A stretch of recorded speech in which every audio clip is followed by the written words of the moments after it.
Hello everybody, my name is Tayla McCurdy and I'm one of the instructors at EcoTraining.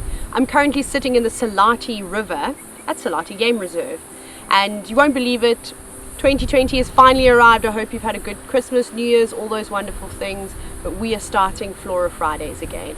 Remember, they'll be happening once a month, and today we'll be starting with the Waltheria indica.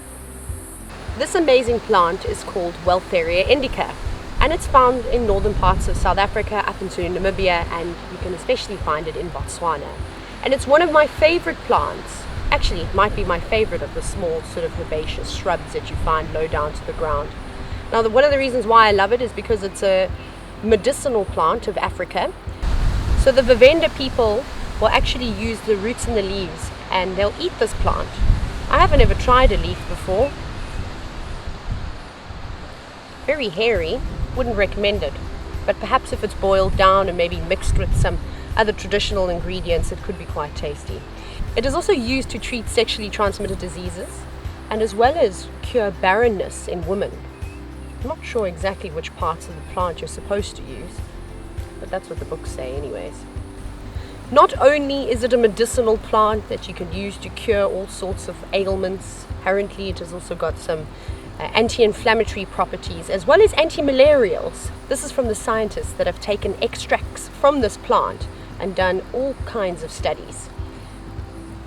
Another thing that you can use it for though is that if you take the leaves of the plant, like I said, they're quite sort of hairy, very velvet sort of like, and you crush them up, maybe beat them down into a poultice, and you can supposedly use that to fill any cracks in your canoe or makoro. A makoro is a dug out wooden canoe, normally made from the base of quite a tall tree with a fairly straight trunk, and of course not leadwood because then you'd sink. And you can fill the cracks or any little leaks that you might have if you beat the leaves down to sort of a poultice and you pop them on in there. Obviously not a permanent fix, but it'll definitely do the trick to row to the other side of the Zambezi River. If you're willing to get your knees dirty, I highly recommend going right down on your haunches and really sticking your face into this plant. It's going to require you to stare at the Waltheria for quite some time, because there's a very camouflaged insect that lives on this tree, and it's known as a spiny flower mantis.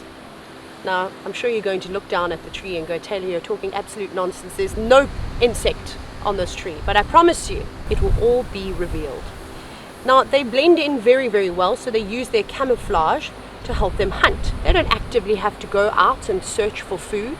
They'll just wait patiently on one of the leaves until a bee or a fly or any other insect that might pop on by to pollinate the Waltheria indica.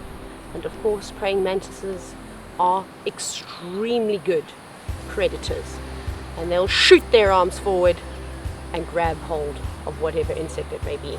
And then there's also spiders that will use a very similar tactic too. They'll just wait patiently on the stem of the plant, maybe on the underside of the leaf, for any unsuspecting victims. Thank you so much for watching this episode of Flora Friday. There'll be many more to come, and if you'd like to carry on watching them, all you have to do is subscribe to our YouTube page. So just hit the subscribe button and you'll get a notification every time we post a new video.